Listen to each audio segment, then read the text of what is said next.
I've just spent the last few hours hands-on with every new iPhone. So that's the way better than expected iPhone 17, this shockingly thin new iPhone Air, and then the big boys, the 17 Pro and Pro Max. I'm not gonna lie to you, after the very slow event last year, this one is a complete reshuffle. Like, this one changes how I see the entire iPhone lineup. Because it starts with the basic iPhone 17, which, you know, when you first look at it, it's almost identical to the iPhone 16 last year. The same camera layout, the same buttons, super familiar design. But then you turn it on and you realize this is not a basic iPhone anymore. In fact, this is a full-on Pro iPhone now. Like the display, it's got the same size body, but it's now a 6.3-inch screen compared to 6.1, which also means the bezels are now the thinnest ever on an iPhone. And yes, sometimes these bezel improvements need a microscope for you to be able to tell. Not this one. It is pretty immediately obvious when you look at this compared to the previous phone. It's got a tougher Ceramic Shield 2 coating on it. They say it's 3 times more resistant to scratches, but to be fair, I'm pretty sure the random particles in my pocket will still find a way. But also, this is like the easiest to read that an iPhone display has ever been. Even in this super bright room where you can kind of tell that my older 16 is struggling. And that's partly the fact that the 17 now has the Pro's 3000 nits of brightness, but it also has an anti-reflective coating, which we've never had on an iPhone. So have a look here. You know where the light is hitting the screens? Can you see how there is a little bit less of a visual interruption from it now? And it's all topped off with ProMotion, meaning that this is now a 120Hz display that can also go all the way down to 1Hz for the always-on mode. And I mean, on one hand, they had to do this eventually. You know, we've given the iPhone like a once-a-year annual roasting session every time Apple has announced a new phone that still happens to have a 60Hz display. But then on the other hand, it's just so un-Apple to actually release a Pro-branded feature on the base iPhone. Some part of me still thought that this phone would forever be doomed because the kinds of people buying it just wouldn't care about 120Hz. I've never been more glad to be wrong. The cameras are better too. The ultra-wide has gone from 12 megapixel to 48, which is in line with the Pros, and that will also improve your close-up macro photography because it uses the same camera, with also this ability to record from both the front camera and your rear cameras at the same time. I don't really know what this is for. Like, I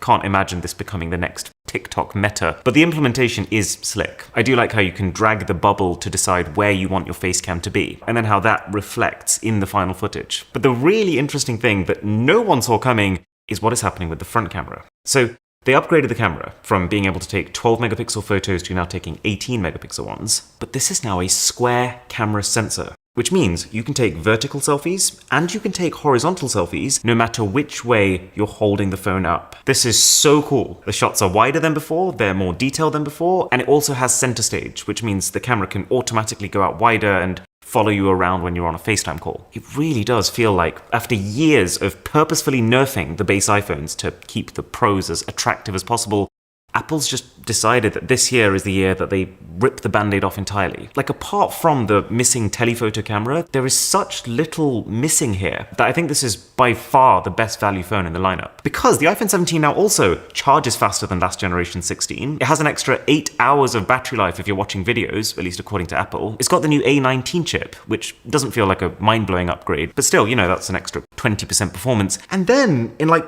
the most un-Apple-like move ever, they upgraded the storage to 256 gigs from 128. And the moment they said that, I was so sure, like I'd already started writing that they were going to bump the price up to $899, but they didn't. This is the same $799 starting price as last year. Honestly, if I'd bought an iPhone 16 at full price, I'd be crying right now. But then we've got the completely new $999 iPhone Air. And this is where things get very interesting. So this is Apple's latest attempt at filling that awkward middle child slot in their lineup. In 2020, they made the iPhone mini, but then realized that no one wanted mini phones. Then in 2022, they changed that for the Plus, which failed too because it just didn't do enough differently. So instead of shrinking or stretching, Apple's decided that now it's time to try flattening. And like, I'm going to be honest with you, this phone absolutely creates an impression. Like, the first time I picked the thing up, my mouth involuntarily formed a silent O as I truly came to terms with how, at 5.6 millimeters, this is thinner than any previous iPhone. This is thinner than Samsung's ultra-slim Galaxy S25 Edge.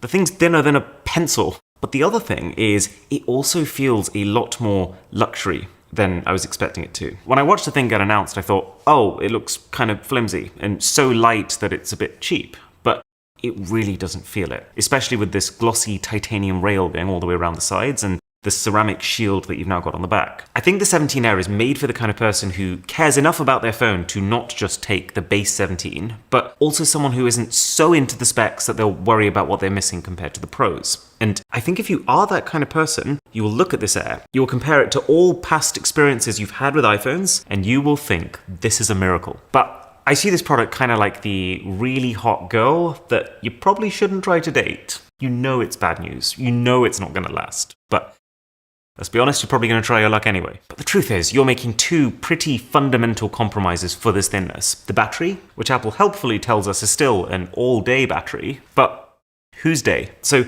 this is a smaller battery than you get on every other iPhone released this year. And it doesn't exactly reassure me that Apple has specifically made a MagSafe power bank designed to slip onto the Air, and that when they quoted the battery life of the Air, they quoted the figure that assumed you had this battery pack attached. But then, according to Apple, because of all the efficiency improvements of their new A19 chips and this new N1 chip that handles Wi-Fi and Bluetooth and AirDrop, that this tiny sliver of a phone has the same battery life as the 16 Pro. I mean, if that's true, that is absolutely bonkers. I will start prepping the battery test immediately. But sadly, it's not just battery. You're also getting slower charging. You're only getting one speaker, which is really poor in 2025. And then the other big one is you're also losing the ultra-wide camera that you would have had on the normal iPhone 17. And yeah, the one camera you do get is a decent 48 megapixel sensor, basically the same as the one on the 17. But this does mean this is a single rear camera on a $1,000 phone in almost 2026, which, tell me that's not form over function. I mean, to be fair, it might work for Apple. It's exactly what they did with the MacBook Air, and that's now their best-selling laptop by a mile. But my take is that the weight and the thickness of a normal phone is not enough of a problem to need this drastic of a solution. It's a very alluring phone, and you can so see how they're going to market it to the average consumer as a way to get Pro performance, since it does come with the new more powerful A19 Pro chip. But I actually think there'll be a very large difference in how that chip performs in this compared to in the actual Pro phones. So let's talk about those pros. I think the fact that the base iPhone 17 now has all the previously Pro features, and that the Air has become the pretty phone, the phone for people who just want their device to look sexy, means that this year it really feels like Apple has been freed up to just prioritize function over form on these models. These are the most clearly actually made for pros Pro iPhones I have ever seen, which is probably why they now feel comfortable charging the new higher prices of $1,099 for the Pro, which is pretty much the highest amount anyone is charging for a non-XL size device, and then $1,199 for the Pro Max. So there's a few ways you can see this function-first approach in action. Like the first is, these are thicker. Both the 17 Pro and the 17 Pro Max, they're almost 8% thicker than their previous counterparts, which is by its nature less stylish, but you know what makes a phone truly beautiful? It is just having a big, fat battery on the inside. And that these do. Apple's saying you'll get up to 33 hours of battery on the 17 Pro, which is a very healthy jump from the 27 on the 16 Pro, and then 39 on the Pro Max this time. All while having the side effect that I'm absolutely sure Apple has thought through of making the Air look even thinner when you hold them side by side. But there's more. You'll also notice these Pros look very different to last year's. Again, there is functional reason. You might know that for a long time now, pretty much every smartphone has had metal all around the sides and then a glass sheet across the back, because you can still wirelessly charge your phone through glass. But there's a problem. Glass is absolutely terrible at dissipating heat. So this time, the iPhone 17 Pros are metal everywhere, except the specific zone where they have to be glass, or I guess ceramic shield this time around. This kind of window from here to here. So they've sacrificed on the minimalism of the design, but this metal should be, like, no exaggeration, 200 times better at getting heat from inside the phone to outside the phone, which is also paired with a vapor chamber for the first time ever on an iPhone, and a swap from titanium as the metal of choice to aluminium. Which, look, the choice to go with aluminium is fine. It's a very standard material that's still used in many flagship phones, and it might be an improvement. It's lighter than titanium, it's over 10 times more conductive, it's easier to color, which is the only reason how they've been able to make the first actually interesting Pro iPhone color in far too long. This bronzy orange, which is definitely the one that I'm going to try and get. My issue with this situation is that Apple just switched to titanium 2 years ago. And when they did that, they made a massive deal about it. It was the headline feature of the iPhone 15 Pros. And they didn't stop talking about how much more beautiful the phones were because of this titanium. So it just feels a little bit cheeky to now quietly be like, it's aluminium, like every other phone,